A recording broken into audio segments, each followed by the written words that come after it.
Pencemaran air tentu saja tidak hanya melibatkan cemaran bahan-bahan kimia yang sangat berbahaya untuk kesehatan jangka pendek, menengah maupun panjang, tapi juga berbagai macam penyakit. Kenapa? Karena septic tank, air-air dari kotoran, limbah keluarga maupun industri, itu kan balik lagi juga. Dan ini sangat rawan untuk menimbulkan wabah diare karena bakteri, karena kuman, hepatitis, dan infeksi kulit. Kalau soal infeksi kulit mungkin nggak terlalu serius ya, tapi masalah hepatitis sama diare yang disebabkan oleh bakteri ini yang menjadi persoalan yang sangat-sangat serius ya.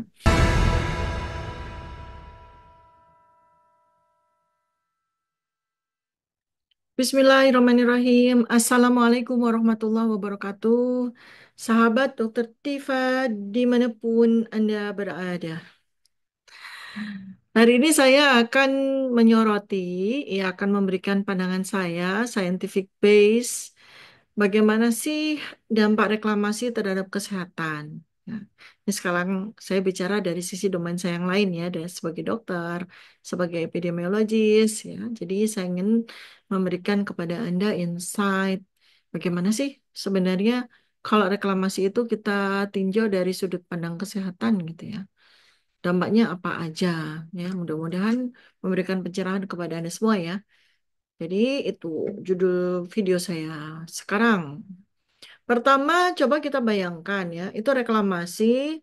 Di video saya yang lalu, saya sampaikan ya bahwa reklamasi itu kan kemudian jadinya air laut itu tertahan, tidak bisa ke laut lepas, dan kemudian membalik ya, membalik lagi ke daratan ke daratan Jakarta Utara, Jakarta Barat itu. Dan sementara karena akibat dari abrasi, akibat dari sedimentasi, ya, itu membuat kemudian area di pesisir Jakarta Utara dan Jakarta Barat itu kan kemudian tergerus sehingga muka muka air tanah muka tanahnya itu turun ya. Anda bisa bayangkan reklamasi yang dilakukan itu membuat daratan reklamasi itu menjadi lebih tinggi daripada daratan existing yang ada di pesisir. Ya, sementara di belakangnya ya itu ada kota Jakarta. Nah, artinya apa? Artinya di pesisir ya daerah-daerah pesisir Marunda, Kapuk, Muara, Cilincing, Penjaringan dan sebagainya itu akhirnya menjadi lembah begitu ya, kubangan. Nah, terjadi apa teman-teman? Terjadi pencemaran, terjadi intoksikasi dari air yang berkemungkinan dipakai sebagai konsumsi air eh, harian maupun untuk kegiatan sehari-hari keluarga yang ada di sana. Reklamasi ini kan melibatkan pengurukan begitu kan ya, pengurukan air laut itu ke sampai menjadi daratan dan membawa sedimen, tentu saja juga bahan-bahan kimia.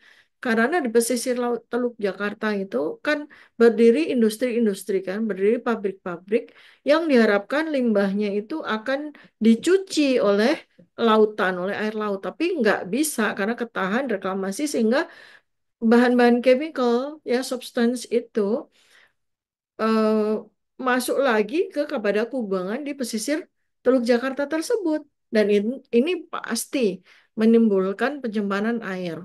Pencemaran air ini kan bisa memengaruhi sumber air minum dan air yang bisa digunakan sehari-hari. Habis itu juga apa? Pencemaran air tentu saja tidak hanya melibatkan cemaran bahan-bahan kimia yang sangat berbahaya untuk kesehatan jangka pendek, menengah maupun panjang, tapi juga berbagai macam penyakit. Kenapa? Karena septic tank, air-air dari kotoran, limbah keluarga maupun industri, itu kan balik lagi juga. Dan ini sangat rawan untuk menimbulkan wabah diare karena bakteri, karena kuman, hepatitis, dan infeksi kulit. Kalau soal infeksi kulit mungkin nggak terlalu serius ya, tapi masalah hepatitis sama diare yang disebabkan oleh bakteri ini yang menjadi persoalan yang sangat-sangat serius ya.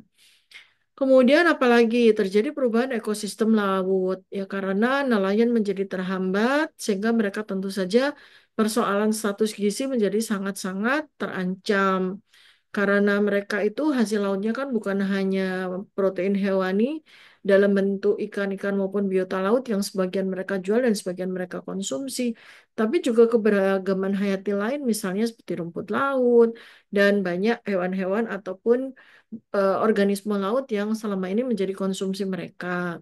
Dan padahal itu adalah sumber protein yang selama ini menjadi andalan bagi masyarakat pesisir di Teluk Jakarta. Sehingga hilangnya sumber makanan ini bisa menyebabkan status gizi berkurang, malnutrisi meningkat, stunting meningkat, dan perubahan pola makan yang menjadi yang tidak sehat ya. Kemudian habis itu juga reklamasi ini menimbulkan kerusakan ekosistem, termasuk terumbu karangnya, padang lamun, habitat mangrove yang di dalamnya itu banyak sekali eh, makanan-makanan atau sumber pangan yang seharusnya itu sangat sehat menjadi tercemar dan kemudian menjadi rusak. Kemudian berikutnya lagi adalah peningkatan risiko banjir ya, seperti yang saya sudah sampaikan di video-video yang kemarin ya. Banjir, ya apalagi banjirnya itu adalah cemaran air dari limbah pabrik, dari cemaran ekosistem, itu tentu saja sangat meningkatkan risiko penyakit yang terkait dengan air dan infeksi, berbagai macam infeksi, pernafasan maupun pencernaan, infeksi kulit, dan bagian dari pesisir Teluk Jakarta itu adalah daerah endemis demam berdarah dan malaria juga.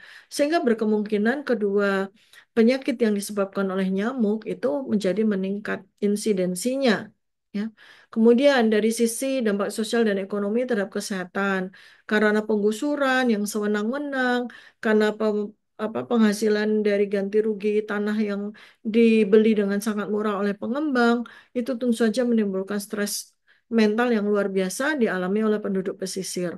Dan proyek-proyek reklamasi ini di tidak hanya di Teluk Jakarta, tapi juga di seluruh dunia yang melakukan pasti menimbulkan stres mental signifikan karena apa? Kehilangan tempat tinggal, kehilangan keluarga, kehilangan komunitas, kehilangan mata pencaharian, dan ini akan bisa menyebabkan masalah kesehatan mental yang sangat serius di masa mendatang.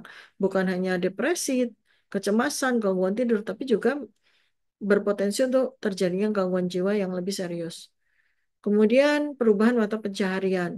Akibat dari reklamasi, seandainya reklamasi ini jalan terus, bahkan seperti rencana dari pengembang, peak itu nggak hanya sampai peak 2, tapi sampai peak 11, berarti nelayan dan masyarakat pesisir itu harus siap-siap kehilangan pekerjaan secara permanen ya karena perubahan ekosistem laut dan akses ke pantai menjadi sangat terhambat bahkan mungkin tidak ada lagi. Nah, perubahan ini akan menyebabkan ketidakpastian ekonomi yang pada gilirannya akan meningkatkan risiko penyakit terkait stres dan gaya hidup dan mungkin terjadi peningkatan konsumsi alkohol, peningkatan konsumsi rokok dan sebagainya yang merupakan perwujudan dari masyarakat yang tidak mampu untuk mengatasi stres dan depresi yang mereka derita gara-gara menjadi korban dari reklamasi ini. Berikutnya lagi, akses ke fasilitas kesehatan. Karena banjir, karena keadaan komunitas dan masyarakat itu menjadi rusak dan kacau balau, berkemungkinan juga akses ke fasilitas kesehatan menjadi lebih sulit. Yang dulunya dekat dengan puskesmas, dulunya dekat dengan rumah sakit yang dibangun di situ, karena masyarakat tergusur dan mereka udah pasti harus tinggal di area baru yang baru dibangun dan tidak ada atau kurangnya fasilitas kesehatan, ini juga akan bisa mempengaruhi kualitas pelayanan kesehatan yang diterima oleh masyarakat dan tentu saja akan sangat berdampak pada kesehatan mereka secara jangka pendek, menengah maupun jangka panjang. Dan reklamasi Jakarta ini kan menjadi topik panas ya, ini menjadi hot topic ya, karena kekhawatiran kita semua melihat dampaknya terhadap lingkungan dan masyarakat. Nggak cuma risiko banjir, tapi juga masalah pencemaran udara akibat aktivitas konstruksi yang intensif yang bisa mempengaruhi kesehatan pernafasan, terutama bagi anak-anak dan lansia. Ini menjadi perhatian-perhatian masyarakat yang seharusnya langsung dijawab oleh pemangku kebijakan.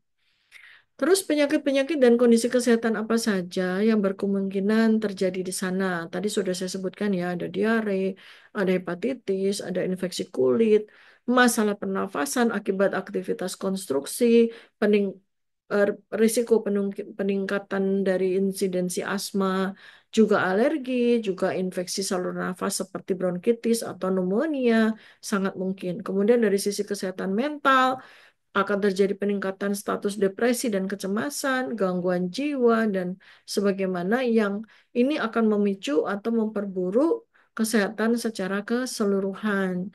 Kemudian penyakit terkait dengan lingkungan akibat status sosial ekonomi yang kemudian menurun dengan drastis, maka berkemungkinan terjadi banyak kasus malnutrisi, baik terjadi pada anak-anak, bayi, anak-anak maupun juga orang dewasa dan lansia.